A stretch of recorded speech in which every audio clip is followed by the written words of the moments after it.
Greetings, YouTube. A friend of mine just asked me one of those really big questions. She asked, how did I get through childhood?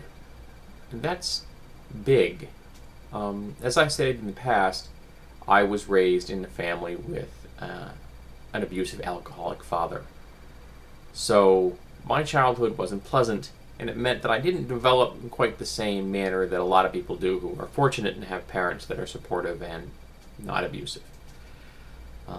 At an early age, I learned to try not to make waves, to stay below the radar, to not instigate something that would result in being yelled at, told I was stupid, or hit.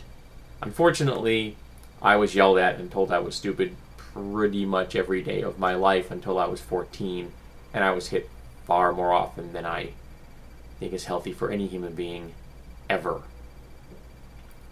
Which would be never. There is never a reason to hit another human being unless they're attacking you.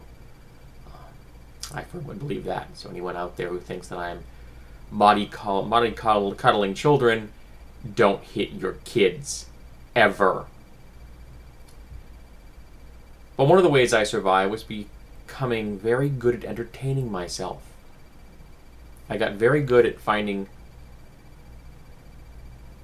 an escape in books. I've read every single day of my life since I was 5 years old. Every day. My mother tells me that when I was a kid, after I had read everything in the house that I could understand, I would read a dictionary. You'd think I'd be a better speller because I can't spell worth a darn. However, I do have a decent vocabulary. In fact, I recently took an online test for vocabulary, and it says that mine is slightly above average. The maximum end of the average scale is 34,000 words, and I am at the 35.5 range. So I'm a little better than average when it comes to vocabulary. And one of those reasons is that I read every single day and have since I was a kid. Doesn't matter. Magazines, newspaper, online, and of course, nonfiction and role-playing games. I did read a lot of fiction as a child. I mean, a lot of fiction. From ages, I'd probably say 6 until I was 30. I read fiction constantly. I read hundreds and hundreds of novels, and all of it was a means of escape, a means of not being in here and not feeling trapped here. I got really good at it. I got good with Legos. I got pretty decent at sketching as a child. I would have elaborate fantasies in my head because I very rarely brought anyone into my home because, well, I had an abusive alcoholic father. But also it meant that I tried to become a perfectionist. Of course, you can't be a perfectionist. You can just try, and it's pointless, and it's bad for you. But the reason was kind of sensible. As a child, I thought, okay, if I can figure out the pattern of the things that upset my father, I will then avoid those things, and I won't get yelled at, I won't get told I'm stupid, and I won't get hit. So I started trying to find that pattern. And in the process, I tried to be perfect. I tried to find every single thing about me that I could fix so that I wouldn't get yelled at or told I was stupid or hit. But I was dealing with an alcoholic father. Someone barely holding on to reality when they were sober, let alone when they were drunk. There was no pattern. There had never been a pattern. There was never going to be a pattern. Ever. But I kept looking for it. Day after day after day. And I didn't stop looking for it until I was around 32 or 34. Which is when I began to realize that the patterns weren't there.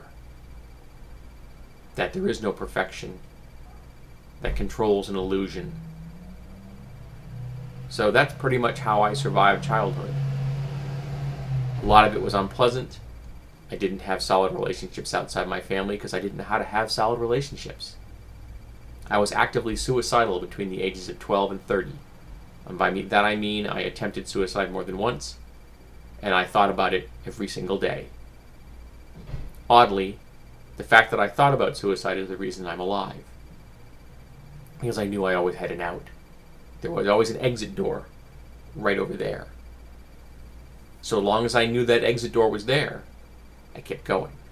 I'm like, okay, it's not bad enough to die today. And so I'd do the next day. The next day I'd say, okay, it's not bad enough to die today. And then I'd do the next. And that's how I lived for a really, really long time. I'm not trying to elicit sympathy here. I'm not trying to pull at people's heartstrings. I'm telling you the truth. Someone asked me a question, and this is the best way I can think of answering it, because I really wouldn't want to have to type all this out. I don't much like typing. I'm not good at it. I type like this.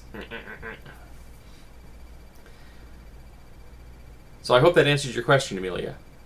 And it may fill in a few other folks. She also asked me another question, but I'm not going to take that on today. One profound question per day, I think, is quite enough. I hope all of you are having a good day.